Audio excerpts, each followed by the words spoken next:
Hola, hoy vamos a empezar con el estudio de la parte orgánica de nuestra Constitución. Nuestra unidad 2 comprende a la población del Estado mexicano. ¿Cómo se integra? Por nacionales, por extranjeros y además de nacionales puede haber ciudadanos, los que han cumplido ya 18 años. En este primer apartado vamos a ver la nacionalidad. Es algo muy interesante los criterios de atribución de la nacionalidad mexicana, que son el jus sanguinis o derecho de la sangre, el jus soli o derecho del suelo y el jus domicili. Bien, empecemos con la unidad 2, población del Estado mexicano. Esto es muy interesante, ya vamos a entrar de hecho al estudio de la parte artículo 30 al 37. Vamos a ver el punto 2.1, nacionalidad. ¿Cuál es su concepto? Según Iboye, la nacionalidad es el vínculo jurídico-político que une al individuo con el Estado al que pertenece. Se refiere a la relación política que subsiste entre una persona y un Estado específico. Puede haber pluralidad de nacionalidades y suele estimarse que ninguna persona debe de carecer de nacionalidad. ¿Cuáles son los criterios de atribución para la nacionalidad mexicana por nacimiento o por naturalización? 2.1.2. Son tres: el derecho de la sangre o jus sanguinis, el derecho del suelo o jus soli y el derecho del domicilio o jus domicili. Jus sanguinis. Según este precepto, la nacionalidad mexicana se otorga a un individuo de acuerdo con la nacionalidad de sus padres, sin importar el sitio donde nazca. En segundo lugar, tenemos el derecho del suelo, o jus soli. En este caso, la nacionalidad mexicana se atribuye a alguna persona dependiendo del sitio donde nació, independientemente de la nacionalidad de sus progenitores. Y en tercer lugar, el jus domicili es más comúnmente conocido como por naturalización y se otorga en función del tiempo que un individuo extranjero ha residido en un país y ha establecido ahí su domicilio, junto con las demás exigencias que determine la Constitución u ordenamiento secundario. En el caso de nuestra Carta Magna es que se case con un varón o una mujer mexicanos y establezca aquí su domicilio. Así tenemos pues que nuestro artículo 30, capítulo 2 de los mexicanos nos dice que la nacionalidad mexicana se adquiere por nacimiento o por naturalización. A. Son mexicanos por nacimiento. Uno, los que nazcan en territorio de la República, sea cual fuere la nacionalidad de sus padres. Aquí está el jus soli. Número 2, los que nazcan en el extranjero, hijos de padres mexicanos nacidos en el territorio nacional, de padre mexicano nacido en el territorio nacional o de madre mexicana nacida en el territorio nacional. Es el jus sanguinis o derecho de la sangre. Número 3, los que nazcan en el extranjero, hijos de padres mexicanos por naturalización, de padre mexicano por naturalización o de madre mexicana por naturalización. Seguimos con el derecho de la sangre, el jus sanguinis. Y número 4, los que nazcan a bordo de embarcaciones o aeronaves mexicanas, sean de guerra o mercantes. Aquí tenemos el jus soli o derecho del suelo. En el apartado B, son mexicanos por naturalización. 1. Los extranjeros que obtengan de la Secretaría de Relaciones la carta de naturalización. Y 2, la mujer o varón extranjero que contraigan matrimonio con un varón o mujer mexicanos que tengan o establezcan su domicilio dentro del territorio nacional y cumplan con los demás requisitos que al efecto señale la ley. Aquí tenemos el derecho del domicilio, el jus domicili, jus domicili. La ley reglamentaria del artículo 30 es la ley de nacionalidad. En esta se establecen los procedimientos y requisitos por los cuales se concederá la naturalización a un extranjero. La valoración sobre si se otorga o no la naturalización corresponde efectuarla a la Secretaría de Relaciones Exteriores. 2.1.3. Derechos y obligaciones de los nacionales. Tienen los derechos contenidos en la Constitución. Sin embargo, por regla general, los mexicanos por nacimiento gozan de mayores privilegios frente a quienes se naturalizan mexicanos. Las constituciones de las entidades federativas les confieren derechos exclusivos, principalmente de carácter político, como la posibilidad de desempeñar cargos públicos de importancia. De acuerdo al artículo 8 constitucional, los mexicanos tenemos derecho de petición, de acuerdo al artículo 9, derecho de asociación en materia política, de acuerdo al artículo 32 constitucional, derecho de preferencia sobre los puestos que aquí se van a enunciar. Este artículo dice, la ley regulará el ejercicio de los derechos que la legislación mexicana otorga a los mexicanos que posean otra nacionalidad y establecerá normas para evitar conflictos por doble nacionalidad.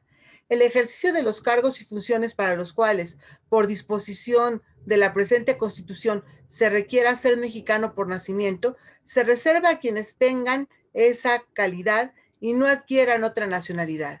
Esta reserva también será aplicable a los casos que así lo señalen otras leyes del Congreso de la Unión. En tiempos de paz, ningún extranjero podrá servir en el ejército, ni en las fuerzas de policía o seguridad pública. Para pertenecer al activo del ejército en tiempo de paz y al de la Armada o al de la Fuerza Aérea en todo momento o desempeñar cualquier cargo o comisión en ellos, se requiere ser mexicano por nacimiento. Esta misma calidad será indispensable en capitanes, pilotos, patrones, maquinistas mexicanos y de una manera general para todo el personal que tripule cualquier embarcación o aeronave a que se ampare con la bandera o insignia mercante mexicana. Será también necesaria para desempeñar los cargos de capitán de puerto y todos los servicios de practicaje y comandante de aeródromo. Los mexicanos serán preferidos a los extranjeros en igualdad de circunstancias para toda clase de concesiones y para todos los empleos, cargos o comisiones de gobierno en que no sea indispensable la calidad de ciudadano. Artículo 32, que fue reformado en 1934, en 44 y en 1997. También tenemos derecho los mexicanos a adquirir los bienes que queramos en términos del artículo 27 constitucional. De acuerdo al artículo 55 constitucional, para ser diputado se requiere como requisito ser ciudadano mexicano por nacimiento, igual para ser presidente de la República. De la misma forma, para ser secretario de despacho, igualmente para ser ministro de la Suprema Corte o para ser procurador, de acuerdo al 102 constitucional. Y según el 116, solo podrá ser gobernador constitucional de un estado un ciudadano mexicano por nacimiento y nativo de él con residencia efectiva no menor de 5 años inmediatamente anteriores al día de la elección. ¿Cuáles son las obligaciones de nosotros los mexicanos? Artículo 31. En primer término tenemos la cuestión de la educación. La educación que se les debe de dar a los hijos es desde el kinder hasta la educación media superior, es decir, la preparatoria o su equivalente. Aquí tenemos, pues, son obligaciones de los mexicanos, uno, ser responsables de que sus hijos, hijas o pupilos menores de 18 años concurran a la escuela para recibir la educación obligatoria y, en su caso, la militar, en los términos que establezca la ley, así como participar en el proceso educativo al revisar su progreso y desempeño, velando siempre por su bienestar y desarrollo. De acuerdo a las fracciones 2 y 3, aquí establecen la obligación del servicio militar. Las leyes de la materia, las leyes militares, sí dan sanciones por el hecho de no cumplir con ese servicio militar, pero en la práctica pues se han vuelto letra muerta, pues no se aplican. Así vemos que son obligaciones también de los mexicanos asistir en los días y horas designados por el ayuntamiento del lugar en que residan para recibir educación cívica y militar que los mantenga aptos en el ejercicio de los derechos de ciudadano, diestros en el manejo de las armas y conocedores de la disciplina militar. Este es el servicio militar, que para los hombres es obligatorio, para nosotros las mujeres es optativo, ¿verdad? Tenemos que en la antigüedad quien no liberaba su cartilla, pues no podía ni sacar pasaporte, ni contraer matrimonio, ni nada, pero actualmente como que eso ya no se aplica. Tenemos en la fracción 3 alistarse en los cuerpos de reserva conforme a la ley para asegurar y defender la independencia, el territorio, el honor, los derechos e intereses de la patria, y tenemos como fracción cuarta la obligación tributaria. Esto es muy importante, muy interesante. ¿Cuándo ocurre la obligación tributaria? Cuando el hecho generador del impuesto se subsume en la hipótesis de incidencia. Por ejemplo, vamos a ver, comprar un jean, unos pantalones. Ese sería el hecho generador de pagar IVA. Cuando vamos a una tienda, compramos el pantalón, el hecho generador del impuesto, que sería comprar el pantalón, se subsume en la hipótesis de incidencia, que marca la ley del IVA, que todos los que adquieran bienes van a tener que pagar el IVA. Surge entonces la obligación tributaria, que es tanto para mexicanos como para extranjeros. Ahora dice aquí, fracción cuarta, contribuir a los gastos públicos así de la Federación como de los estados, de la Ciudad de México y los municipios en que residan, de la manera proporcional. ¿Qué significa proporcional? Quien gana más, paga más. Quien gana menos, paga menos. Impuesto sobre la renta, por ejemplo. Y equitativa. ¿Qué es equitativo? Tratar igual a los iguales y desigual a los desiguales. Un impuesto para los patrones, por ejemplo, al activo de las empresas, otro para los trabajadores, el impuesto sobre la renta, de acuerdo a la categoría en que esté cada quien, porque se supone que uno trabaja porque tiene necesidad, no tiene el mismo potencial económico que el dueño de una empresa, que un patrón.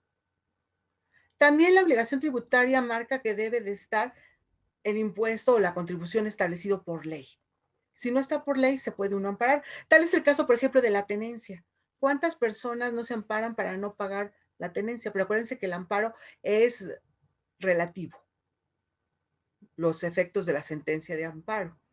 Es la famosa fórmula Otero, fracción 2 del 107 constitucional. Solamente quien pide el amparo se ve favorecido por él. No todos los que estén en esa hipótesis van a no pagar tenencia, sino solamente quien promueve el amparo para no hacerlo.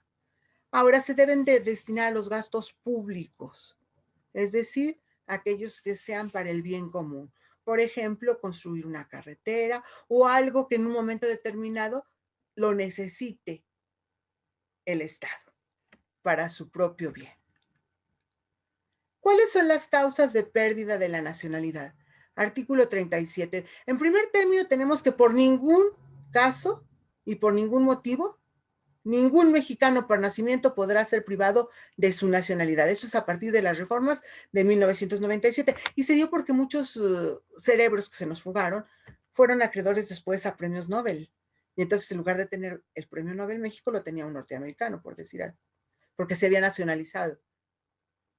Entonces, se reforma este artículo y ahora tienen la posibilidad de tener una doble nacionalidad.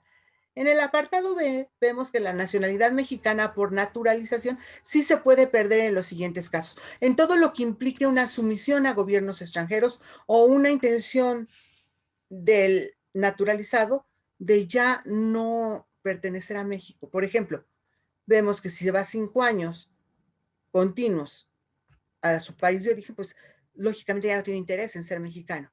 Entonces, la nacionalidad mexicana por naturalización, dice el apartado B, se perderá en los siguientes casos. Número 1, por adquisición voluntaria de una nacionalidad extranjera, por hacerse pasar en cualquier instrumento público como extranjero, por usar un pasaporte extranjero o por aceptar o usar títulos nobiliarios que impliquen sumisión a un estado extranjero.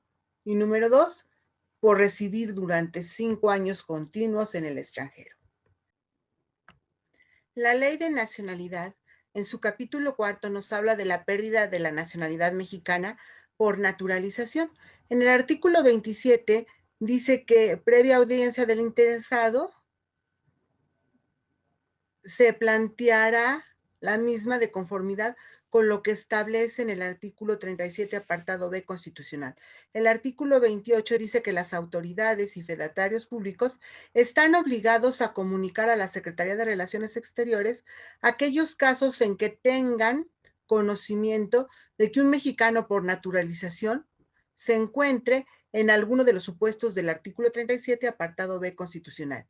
Dicho aviso deberá realizarse dentro de los 40 días hábiles siguientes, contados a partir de la fecha en que se tuvo conocimiento de los hechos mencionados. Artículo 29 nos dice que la pérdida de la nacionalidad mexicana por naturalización exclusivamente afectará a la persona sobre la cual recaiga la resolución respectiva. El artículo 30 se refiere a que la adopción no entraña para el adoptado ni para el adoptante la adquisición o pérdida de la nacionalidad, ello sin perjuicio de lo dispuesto en el artículo 37, apartado B de la Constitución y en el artículo 20, fracción tercera de esta ley. El artículo 31 nos dice que en todos los casos de pérdida de la nacionalidad mexicana por naturalización, la Secretaría de Relaciones Exteriores recabará previamente la opinión de la Secretaría de Gobernación. Y el artículo 32 dice cuando se den los supuestos de pérdida de la nacionalidad mexicana, la Secretaría de Relaciones Exteriores, previa audiencia del interesado, revocará la carta de naturalización. El reglamento de la Ley de Nacionalidad en su artículo 23 nos dice que las personas que pierda la nacionalidad mexicana por naturalización y haya adquirido bienes inmuebles fuera de la zona restringida u obtenido concesiones para la explotación y exploración de minas y aguas en territorio nacional, deberá en 6 meses siguientes a la notificación de la resolución realizar el trámite previsto en el artículo 27, fracción 1 constitucional y 10A de la Ley de Inversión Extranjera. Si dichos inmuebles fueron adquiridos dentro de la zona restringida, deberá dentro de los 2 años siguientes a la resolución transmitir la titularidad de estos derechos a las personas legalmente facultadas. Ante la inobservancia de lo dispuesto en este artículo, la Secretaría turnará el asunto a la Secretaría de la Función Pública a efecto de que se instaure el procedimiento respectivo para reivindicar a la Federación los bienes inmuebles de que se trate en términos de las disposiciones legales correspondientes. Aquí lo tenemos esquemáticamente. Recuerden que la zona restringida para los extranjeros es 100 metros a lo largo de las fronteras y 100 kilómetros, perdón, a lo largo de las fronteras y 50 kilómetros a lo largo de las playas. Dentro de la zona restringida y fuera de la zona restringida. Aquí vemos las dos hipótesis. 2.1.5, la doble nacionalidad. Ocurre cuando se tienen dos o más nacionalidades, quien es hijo de mexicano o mexicana nacidos en el extranjero, también quien nace en territorio nacional y su padre o madre o ambos son extranjeros. Tener doble o múltiples nacionalidades puede tener algunos beneficios, tales como oportunidades de empleo, derecho a acceder a beneficios sociales como la educación, cuidados médicos, pensiones, derechos de propiedad y derechos de residencia irrestricta. La doble nacionalidad en México viene de la Reforma Constitucional de 1997 y desde 1998 la Ley de Nacionalidad de México permite que las personas mexicanas cuenten con otra nacionalidad además de la mexicana. Esto se dio porque pues hubo muchos mexicanos ilustres que por la fuga de cerebros se fueron a otros países y por ejemplo se nacionalizaban norteamericanos y entonces el premio Nobel no era para México sino era para Estados Unidos. Para evitar esta cuestión se estableció en México nuestra doble nacionalidad. Este hecho reviste gran relevancia porque, en efecto, la doble o múltiple nacionalidad implica una ampliación de derechos para la persona que cuenta con ella. No obstante, también existen responsabilidades que se desprenden de contar con más de una nacionalidad, las cuales son importantes conocer. En términos de viaje, cuando una persona mexicana cuenta con alguna otra nacionalidad, es importante que su salida o arribo al territorio nacional se ostente sin excepción como nacional. Así pues, el artículo 12 nos dice que los mexicanos por nacimiento que salgan del territorio nacional o ingresen en él deberán hacerlo sin excepción, ostentándose como nacionales, aun cuando posean o hayan adquirido otra nacionalidad. Si tienes la doble nacionalidad y viajas a un país de otra nacionalidad, pudieran tener que enfrentar algunas situaciones tales como la obligación de realizar el servicio militar, enfrentar procesos legales por ofensas contra las leyes de este país, aún si fueren cometidas en el extranjero. Las obligaciones fiscales pues, son ineludibles y el no reconocimiento de tu nacionalidad mexicana por parte de otro país o protección consular limitada por parte de México. Pues muchísimas gracias. Esto ha sido todo y nos vemos en una próxima cápsula. No olviden regalarnos un like.